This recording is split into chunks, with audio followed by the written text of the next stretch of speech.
ージニア州連邦上院2024候補キンバリー労使中国共産党国がアメリカにもたらす脅威のいずれもが国家安全保障に関わるアフリカは中国共産党の支配下に置かれつつあり、アメリカは国家政策や外交政策の面において中国共産党勢力のさらなる拡張を封じ込めるために対策を講じる必要があるのです。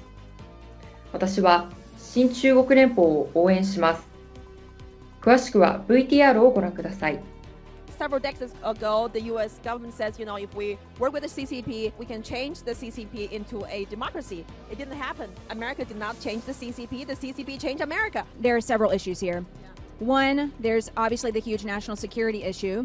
Secondly is the amount of land and the amount of farmland that have been purchased by China, which then becomes a national security issue as far as food is concerned. We have no idea what's been going on with the balloon situation and what kind of threats we've had. This is a crazy time. We don't know what's happening, but we need strong leaders who can produce policy who are going to change these things.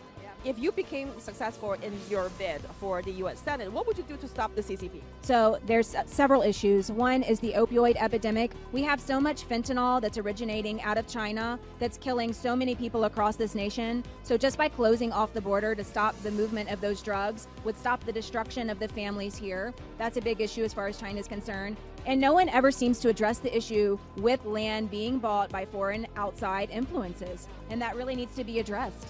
Economically speaking, we ended up having too much trade with China, which then resulted in Americans not having jobs and a lot of our small towns shutting down. So we have to go back to better trade deals where the American people are not suffering and China is benefiting. Another national security issue is the spread of China globally. Africa, for example, is being taken over by China and their resources. And so we need to step in U.S. policy and foreign policy to halt the movement and the strength that China is gaining. Because again, it's a national security issue. They're going to have resources and we're going to have to keep paying China in order to access those. So something has to be looked at in Africa. So will you stand with the NFSC to take down the CCP? I completely stand with all of you all, and you will always have a voice with me, and my office door will always be open. Wonderful. Yes. Thank you so much. Thank you for stopping by.